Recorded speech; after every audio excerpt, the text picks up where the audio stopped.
Undang-undang TNI yang baru saja disahkan memasuki babak baru. Undang-undang yang baru berusia beberapa hari ini kini digugat ke Mahkamah Konstitusi karena dinilai cacat prosedural dan proses penggugatannya yang dinilai tidak terbuka ke masyarakat.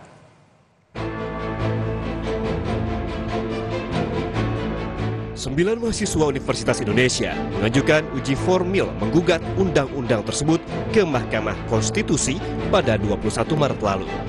Gugatan dilayangkan karena mahasiswa menilai draft naskah akademis yang tak dibuka ke publik. Kita semua kesulitan mengaksesnya.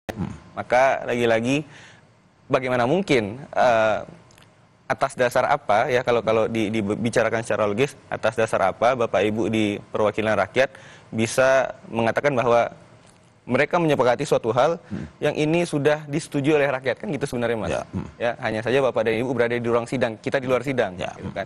Sementara rakyat saja tidak diberikan akses untuk terhadap draft tersebut, gitu. Apa yang bisa disepakati kalau draftnya tidak ada? Satu hal juga Mas yang harus saya tambahkan, ketika beredar informasi draft ini problematik, banyak kritik atau pandangan dari masyarakat, saya rasa itu adalah suatu aspirasi dari masyarakat. Namun yang cukup kecewa dari saya dan teman-teman adalah ketika dikatakan ini banyak kritikan atau masukan atau input dari masyarakat terhadap draft ini, namun dari Bapak Ibu dari DPR mengatakan draft ini belum fix, akan diganti dan di-keep dulu draftnya. Jadi bagaimana ini? Apakah DPR... Ada kegamangan ya di situ ya? Oke, sip. Oke, cek. Sivitas Akademika Universitas Muhammadiyah Yogyakarta juga bersiap melayangkan uji materi Undang-Undang TNI ke Mahkamah Konstitusi. Sivitas Akademika UMY menilai Undang-Undang TNI yang baru disahkan mengancam supremasi sipil dan bertentangan dengan semangat reformasi. Wakil Ketua Rektor UMY, Zuli Kodir, berharap Presiden Prabowo Subianto tak menandatangani Undang-Undang TNI. Kita berharap Presiden tidak menandatangani walaupun sudah disahkan oleh DPR, sehingga ada perpres untuk pembatalan terhadap Undang-Undang TNI. Menurut saya itu yang paling bijak dilakukan oleh Pak Presiden.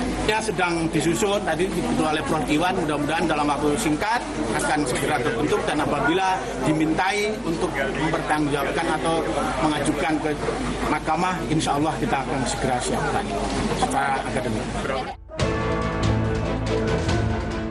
Soal gugatan uji formil yang disampaikan mahasiswa, Hakim Mahkamah Konstitusi 2003-2008 Marwarar Sihaan menilai pengujian gugatan yang akan dilakukan oleh Hakim MK nantinya bisa berimplikasi pada batalnya keseluruhan undang-undang jika dalam prosesnya ditemukan mekanisme yang tidak sesuai atau bertentangan dengan Undang-Undang Dasar 1945.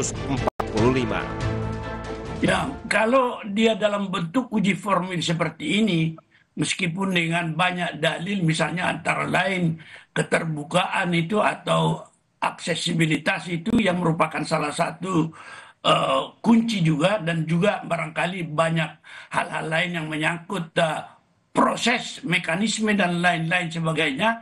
Muara daripada uji formil itu kalau dia dianggap terbukti, maka seluruh undang-undang itu dinyatakan batal, ya kan?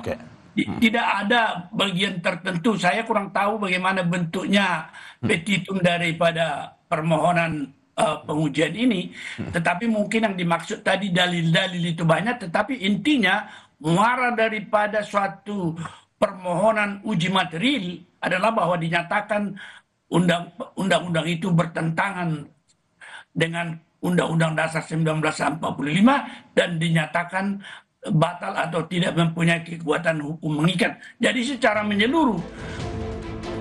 Sebelumnya, DPR mengesahkan revisi Undang-Undang TNI pada rapat paripurna 20 Maret lalu. Ada 3 pasal dalam revisi Undang-Undang TNI yang menuai kritisi publik.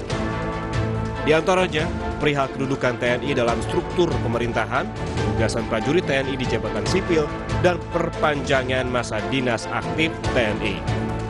Menteri Hukum Supratman Andi Aktas menyatakan terbuka atas langkah masyarakat untuk uji materi Undang-Undang TNI ke Mahkamah Konstitusi. Menkum memastikan Presiden akan segera menandatangani Undang-Undang TNI.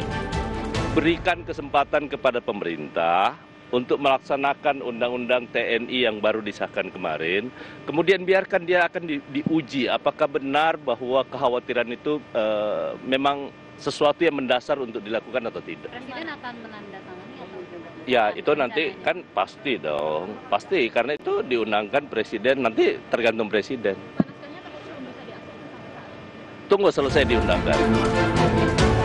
Meski kini Undang-Undang TNI masih menunggu ditandatangani oleh Presiden, sejumlah aksi penolakan masih terus bergulir. Kini, giliran Mahkamah Konstitusi jadi penguji untuk menentukan sah atau tidaknya Undang-Undang TNI yang masih menuai kontroversi. Tim Liputan, Kompas TV.